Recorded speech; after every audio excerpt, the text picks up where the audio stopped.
So y'all would know, if you have watched me for some time, I had started my makeup career by watching YouTube videos and connecting to people out there who had alternative careers and things that I had never previously considered. And it was sort of this mesh between, you know, learning about queer culture and learning about alternative culture. And I found in YouTube this bridge between my previous, or my interests at the time, which was, you know, like the goth alternative, you know, that foray into that sort of makeup world, and then across the gender identity. And the people who I really connected with were the ones who met in the middle there. So, you know, like some of the big influences I had were like Petrolude. I also, like, I was utterly obsessed with Michael James, who is now Luxaria. Beautiful person. I was just absolutely entranced by just like her makeup tutorials and just the whole world. As y'all would know, like, you know, I started a collab, or well, I didn't, but I was part of a collab channel that was inspired by androgenetics after we auditioned for androgenetics. So like, Michael James has a huge history with me. So I've been going through my tattoos and everything, and I was, you know, for me, my tattoos are really based on influences, you know, people who are like, I'm really inspired by. Like, I've got Lady Gaga, I've got Freddie Mercury, I've got David Bowie, you know, so I've got, like, you know, all these different sort of influences. And I was just sort of looking at people who inspire me and people who have made a significant impact on my life, and Michael James did come up. So I actually did consider, I was like, yes, I think I want to get like an image of her immortalized on me. This is the image I was thinking of getting. Very like iconic, classic Michael James.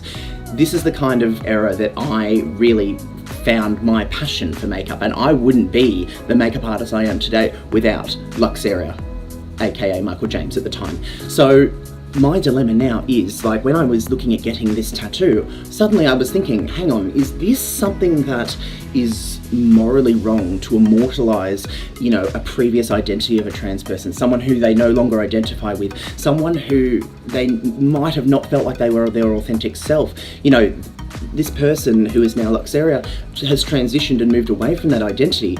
Is that wrong for me to immortalize that on myself as the dead name and the previous person and everything like that? I don't know, like, I guess not, because at the time it was someone who I identified with, you know, seeing this person on YouTube as an androgynous, queer, makeup wearing person. I was so inspired and so enthralled by that you know, person at the time, that I guess it's more like that historical connection to the previous identity that Luxaria, you know, had.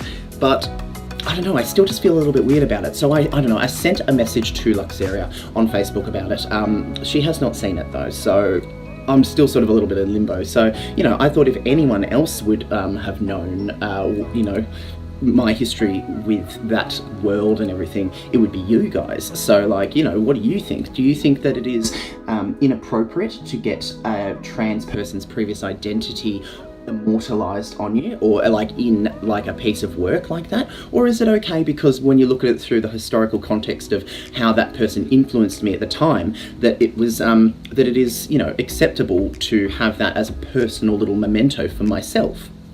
I don't know. So let me know in the comments below. What do you think? I'll talk to you all soon. Bye.